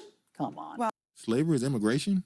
Okay. Come on, what? Right. And I think the reason why the white dude said that, you're walking yourself into a hole, is because he knew the reaction to what he was saying was going to be, what are you talking about? Somehow, I think the white dude knew you're about to say something stupid. You just called slavery immigration. There's a lot to be said. He's looking right into the camera, too. He knows. No, but you can't say come on when somebody's like, my family was brought here in chains. The answer's not come on. It's a shame. It's a damn shame. He's looking right into the camera, too, like, yep. All right, what else we got? You can skip that, too. I showed this already. I put up this as a short. But the Asian dude pretty much said, this ain't got nothing to do with us. We're not saying nothing. Let me play a little bit of it. I've been seeing so many people asking Asian creators to speak up about the whole riots in LA and all these deportation things. This is something that a lot of people don't understand. Asian people, we support the country. We support, the betterment of the country. We support that. So what is there to say? What is there to say? We support the deportations of illegals. It is honestly tiring because here's the thing. We want the country to be better. We want the country to be better. We want the country to, if you did it legally, if you stand in line, if you paid the price, right? You paid the money and all that, you did all the process, the paperwork, all the stuff, which usually most Asian people do. Why would we care about someone jumping in line, crossing the border and all this stuff? Why should we, be happy about that? The U.S. promised, or this presidency promised, that they would deport illegal immigrants. They're doing that. Why are you crying? They're doing that. Why are you crying? Why are you crying? Why are you crying about it? This is the thing where, you see it like these immigrants are waving the flags of other countries, burning down the flag of the U.S., and then you think Asian people want to support that? No, they want to stay away from that. They don't want to be grouped in with these people. That's the thing. Asian people want to, focus on themselves and their community and their country. They don't want to be grouped in with these people. That's the thing. Asian people want to, focus on themselves and their community and their country. They don't want to be grouped in with these people. As most groups do in America. It's not a surprising thing. Most people come here for resources and all that other stuff. Being a person that come here and decide to be some revolutionary and try to change the system ain't really an immigrant ideology, ain't really an immigrant belief mindset. You come here to benefit from the resources that they have, possibly send some back, and try to live a comfortable life. That ain't really a surprise. Let me show this one too. Everybody's making it a race thing. I'm asking. Who's making it a race thing? Because again, y'all making it a race thing. They're making it a race thing. Everybody's making it a race thing. No, when we said we against immigration, get all the immigrants out, we clearly stated the very first stream we did, we're talking about all immigrants. They said, no, y'all hate Hispanics, so y'all from Long Beach. They keep keying in on us with Hispanics because of where we're from. But when we did the stream, the first time Trump brought it up, We said no. Haitians, your ass gotta go. Jamaicans, your ass gotta go. The Japanese, your ass gotta go. I don't give a fuck what you are. If you ain't here legally, your ass gotta go. And we can sit here and say stolen land, blah, blah, blah. But guess what? Your ass is here living by these stolen land laws. So therefore you agree with them. So don't cry about the laws when they go against you all of a sudden. Because for the last 20 years, you've been cool with it. So at that point, they need to be accountable, and they should have did the paperwork, and now you got to deal with the consequences at this point. It's unfortunate, but yeah, I mean, at that point, within those 20 years, they should have got their act together while they were here. Shout out to them. Hearing somebody from Cali say that is a good thing. What else we got left? Chris said, your ass gotta go. Stood on it too. Let me get back on. I gotta get back on Cali ass though with this. They allow stuff like this to happen far too often. It ain't just them. But stuff like this happens far too often. You go to cover, nigga. I'm fake, nigga. I know you do, dog. I'll spit on your plate. I'll put my dick on your plate, nigga. Fuck your family. Fuck your kids, nigga. That's all this. I can't sleep comfortably because of you. He be fucking getting a whole fucking plate. He be fucking expecting us to give us a whole fucking shit. That nigga right there. Do you go to cover? Nigga. Yeah, you do, nigga. Stop playing. Yeah, you do. Nigga, act like I don't know your fucking face. Stop fucking playing. Fucking talking about, can I get a fucking discount? Can I get a fucking this? Can I get a fucking that? That nigga right there. Point that shit at him right there. Point that shit out there right there. He doesn't look like he go to cover though. Get going to no shit. Hell nah. Hell nah. He ain't going to that cover. What's your favorite thing to order at cover? Everything. This the negative side of the California. They allow that stuff. People say ratchet. Mark said they say anything to the white. Didn't say nothing. Not a word. It was the nigga they had to talk to like that. And they sat there to do interviewing him. I'm assuming it's black. He allowed no check-in, no nothing. It's just comfort. They just allow that shit to happen. So it is what it is. But then they tell you at the same time, you support these people.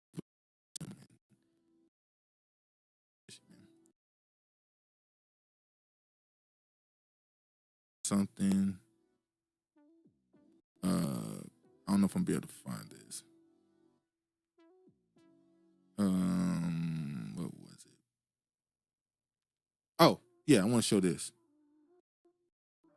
Mark said, say anything to the white cowboy. Wait, they are white. They fought for it too.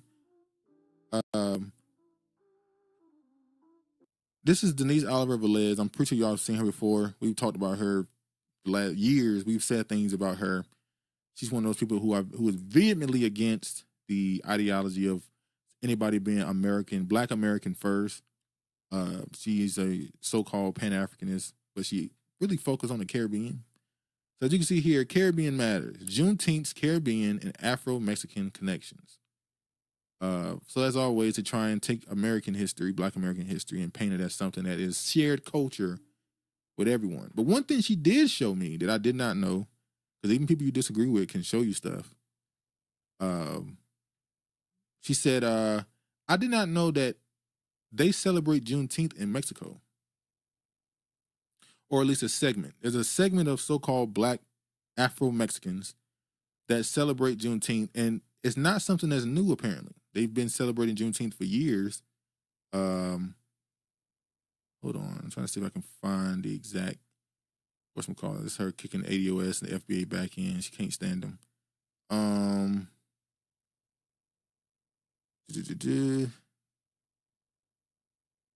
on. I don't think I'm gonna be able to find the exact article she posted, but I did not know that Juneteenth was definitely a thing amongst the so-called Afro-Mexicans. Yeah, I'm not gonna be able to find it. She done posted way too many articles now. But that's something I learned. I looked it up, and it's true. But I wanted the exact article she posted. I can't find it. Which to me more so shows that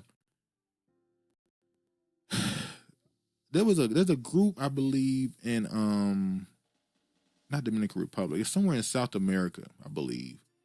I think I talked about them before. They're a group of people whose family came from America. They're Black American.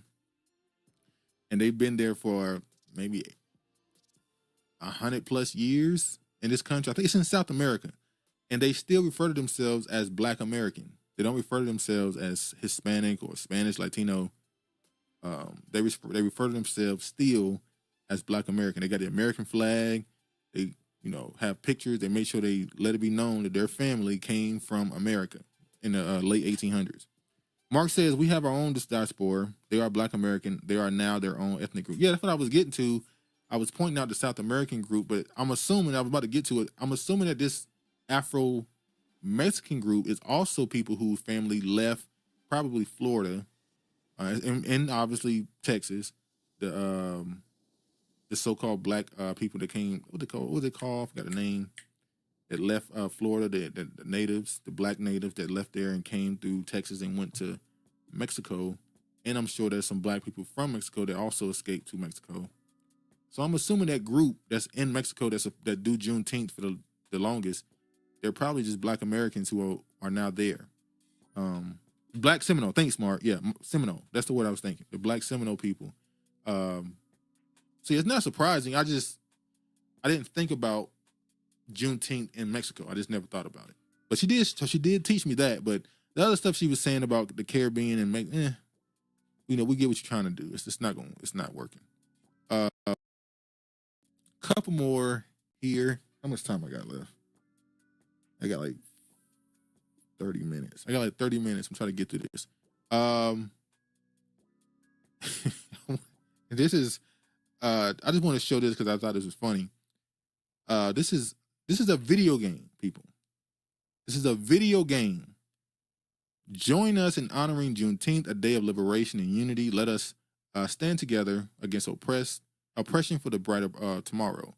Unlock the Juneteenth emblem and nameplate on Halo Infinite this month as we celebrate freedom and equality. What's amazing about this is a video game company, got the colors right. They used the correct flag and colors.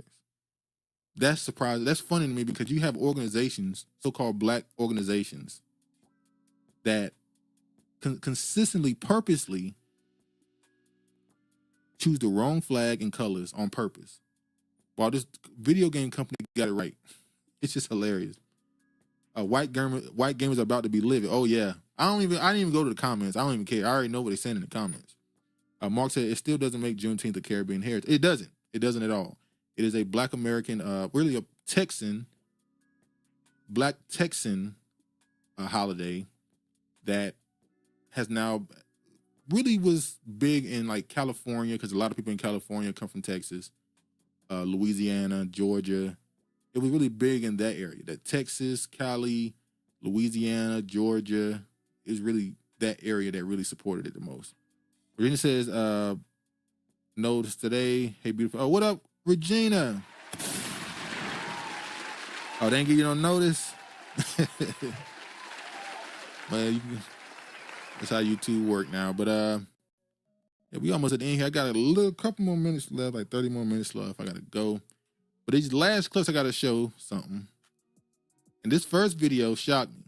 I thought when I first saw this, I wanted to know if I didn't know if Regina had sent me this before. So if you did send me this before, Regina, I forgot all about this, but it recently popped up on my timeline again. Now, I'm going to play the sound first, and I want y'all to tell me what y'all think, and then I'll show y'all the video. Hold on. No. All right, let me play the sound first. Oh, hold on.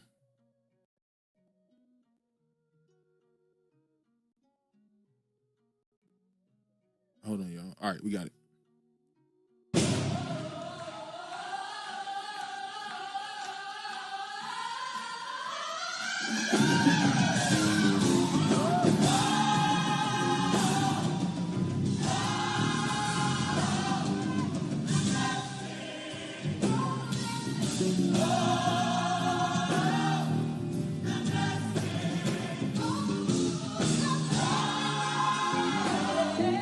Now, that is a gospel choir. And it sounds just like Southern gospel. That is a Sweden. gospel choir. You got white people out here doing Southern gospel in Sweden. And I'll be honest, it don't sound bad.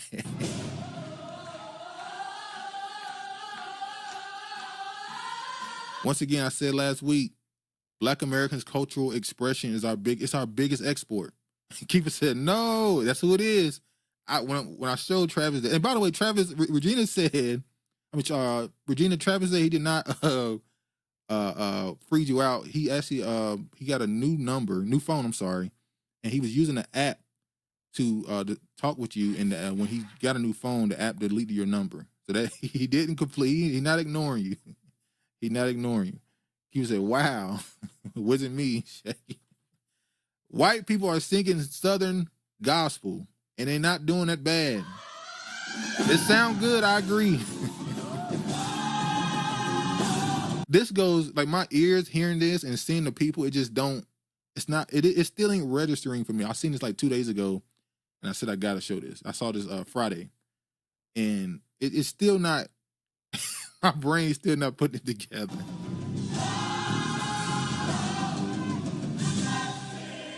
The runs and everything. Ad libs. But keep in mind, for obvious reasons, it's a Black American man who's actually teaching them. So it's not surprising that they sound like this, because it's Black Americans actually purposely teaching them how to do this. I think he did the same thing with a group in Japan or Korea. So yeah. Virginia says, I just watched the most white fest survival podcast ever, and I'm gonna keep watching. You learn a lot from people who oppose it. Yeah. Those, what they call those? Shit hit the fan. SHTF. Those content creators. Mark says their voices cracked in the beginning trying to hit the high note. Yeah, it's not perfect. Keeper said, when you said Sweden, I had to come back to my phone and double check. Yeah. The most white, blonde hair, blue eyes of any demographic of white people. The whitest of the white. These are the damn the Vikings.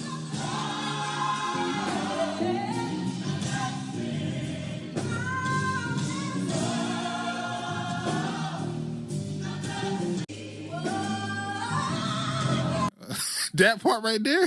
Listen to the director. Look what you said. Look.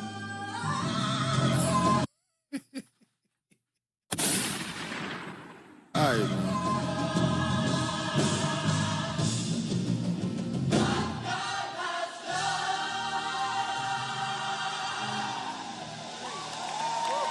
All right, man. Chris said, damn, they killed it. Hey, man, I don't know how I feel about that. It's the same thing that happened when I hear one of them play. Because normally, I had came to the understanding that, okay, jazz is a Black genre, but most races can play jazz.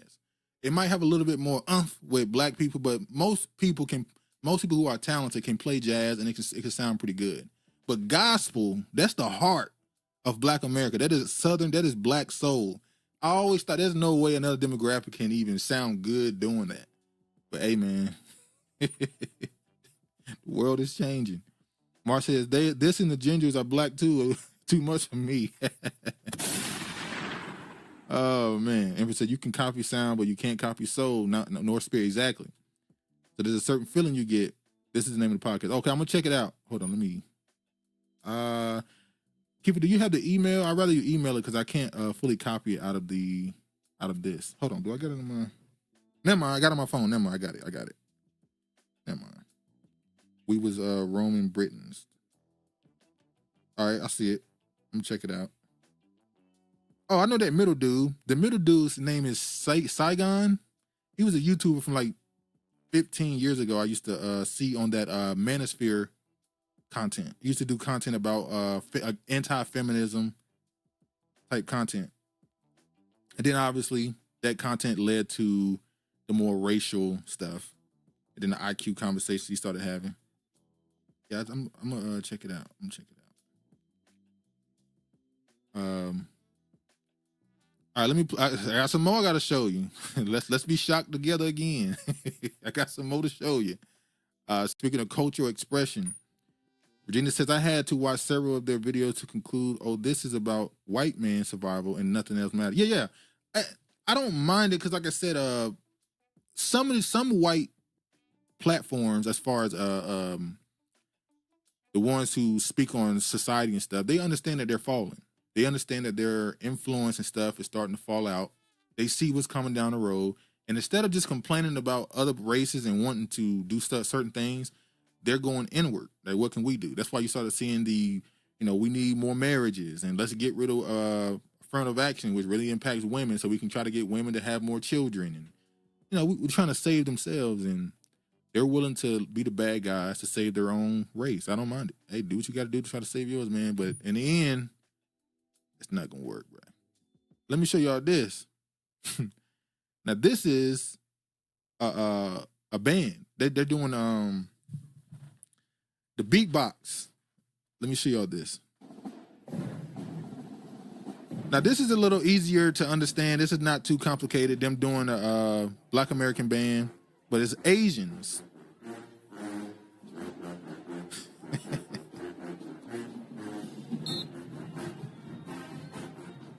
They can't move the same, so this ain't as crazy as the singing earlier.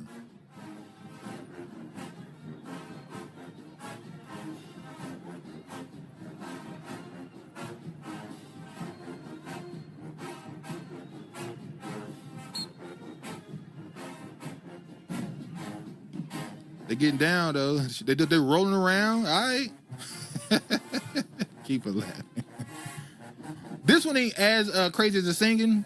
But what I got from this one was every element of Black culture is somewhere in the world, and I guess you could say that's about everybody. There's Black people that walk around on Cinco de Mayo wearing the sombrero and all that other stuff. On the Irish holiday, they walk around in green, dressed like a leprechaun. So people would do stuff. But I don't know if there's any other culture that gets this type of copying, where you're copying elements from a subset of the culture. When you talk about this is HBCU culture. I wouldn't even necessarily say this is Black. This is Black culture. It was done, especially back in the early 1900s. It was much more of a broader thing. But it's been kind of regulated to just being more of a HBCU college type culture thing. The fact that you have people around the globe on the other side of the planet emulating that is, you got to be honest about what it is, man. Craig said, oh my. Kiva says, not on par with the Black college man. It's not the same. It's not, they're not as slick with it, but the fact that they're copying it is crazy. Jenny says, imagine your pineal gland being so blocked you can't see your nonsense. Again, movement, absent soul, nor spirit. They're not meant to be able to see their impact. They have to be blinded by their pride. That was foretold. That's supposed to happen. They were given the gift of weaponry and war, but they were blinded. They'll always be blinded by their pride. That's how it's supposed to go. Mark says, wait 2 generations and they will say they co-created it. Well, you got the New Zealanders saying that they had an impact on hip hop. Yeah, they brought it to us and we are hip hop now. It's all right, bro. Y'all started doing this shit in the late 90s, early 2000s, and now y'all are part of it. All right, bro.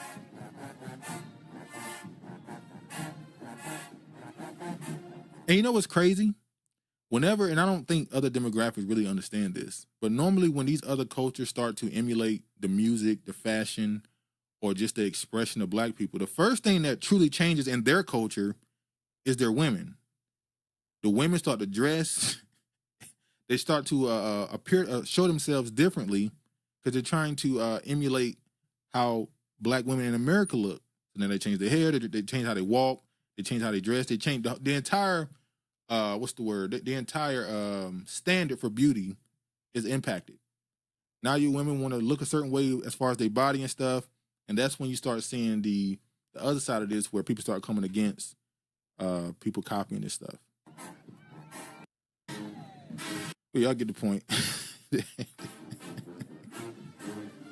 Hey, man. Black Americans, man. Black Americans. How much time I got left? I don't care. I got about 20 minutes.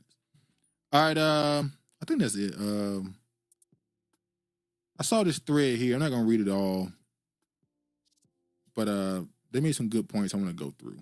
Shout out to Thailand, TJ on Twitter.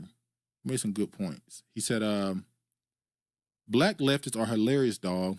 if you read what Frederick Douglass, W.E. Du Bois, and A. Philip Randolph thought and felt about European immigrants, you would call them sellouts too, huh? And gaslight them by claiming they worked for the CIA, FBI. That's another thing that's been thrown around the last week. How many people are accused of being CIA, FBI online? It's kind of crazy. Frederick Douglass was literally beaten by 4 Irish apprentices while working at Baltimore's docks.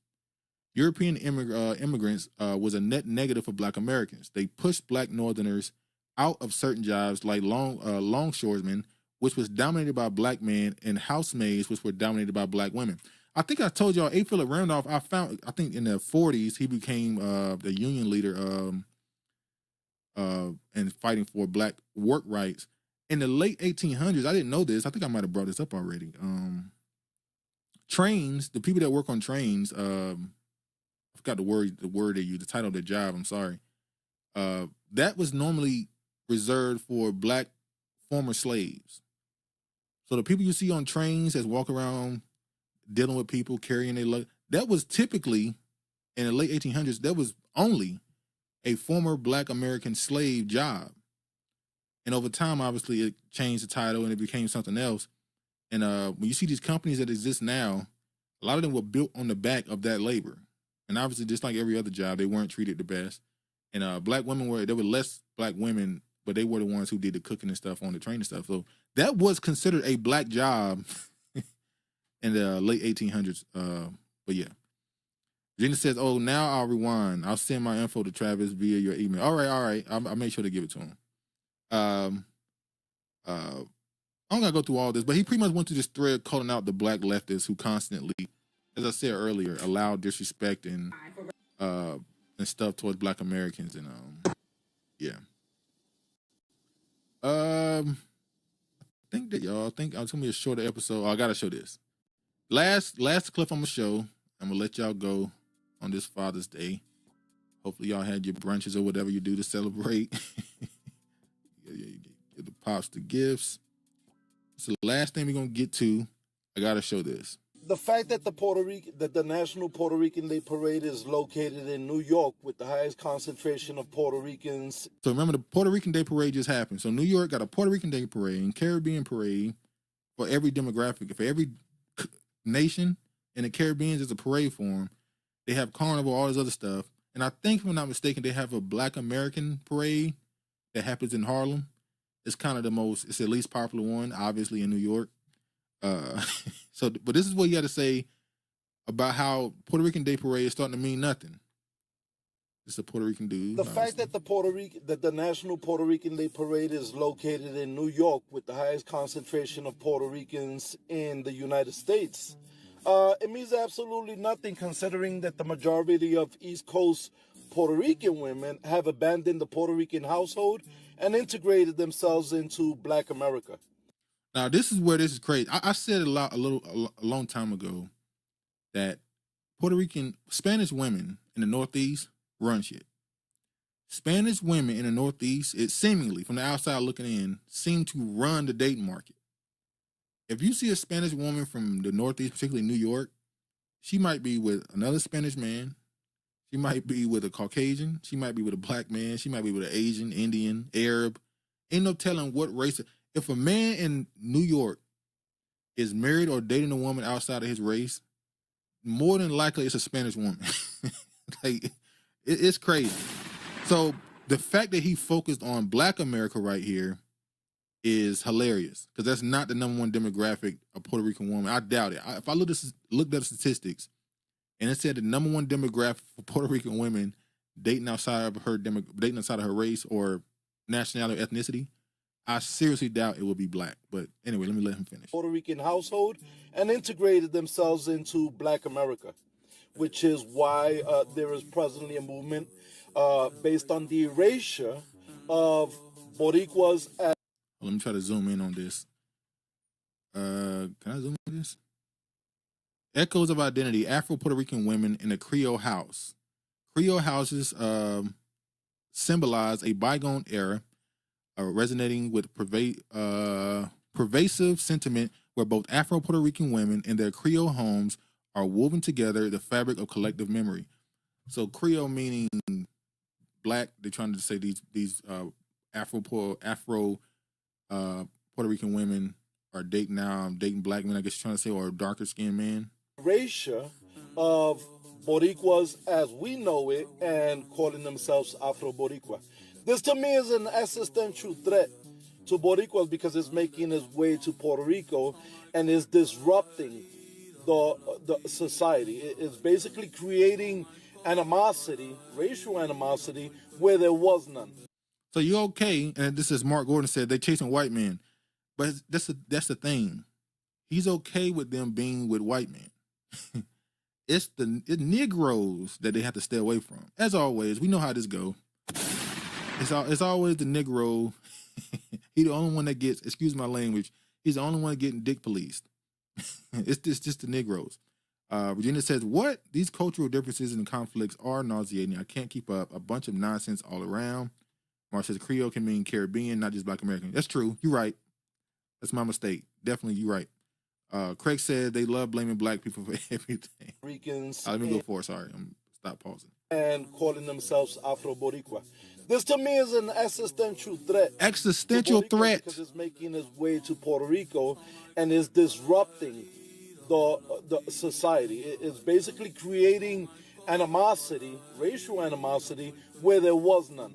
And even if there was classism in Puerto Rico, what Afro-Boricuas are bringing to Puerto Rico is definitely going to be a determining factor to how divided we are.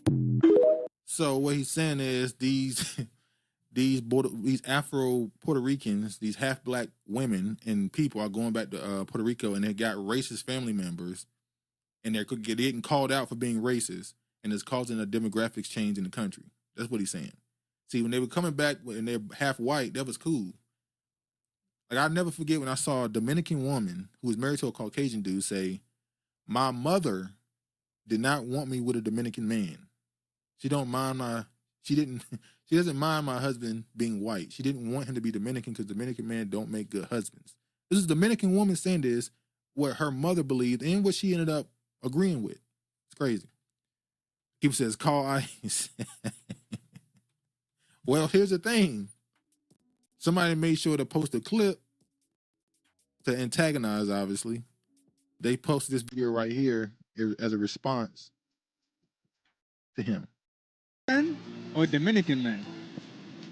I like black men. Why? What do you like about black men? I like everything about them. New York. Come on now. You know. I know what's up. I know what's up. Man says an existential threat. But on one hand, he's kind of right. If you keep seeing these people go to these back home and their family expects certain things and they are something different, mixed, half something, it's going to lead to more racism pretty much. It's going to show its head a lot more, which is going to lead to people calling it out, which is going to lead to a certain stereotype or notion being agreed with that, oh, Puerto Rico is racist, which, there's no offense, but Latinos are kind of seen that way anyway. Like I said, the whole objective seems to be to lighten up the race, either improve it or survive it. So you have to stay with somebody that's the same demographic as you or get with somebody white. The same thing as the Asians. Either be with an Asian or get with a white person. That's your only options. But anyway, I gotta go. Thank y'all for coming through. Appreciate the support. Hopefully you enjoyed the show. Regina, make sure you email me your information. I'll be sure to give it to Travis. Hold on. Be sure to like the video on your way out. Share it if you can. Hold on. And as always, y'all be safe. All praise to the Most High. And peace, man.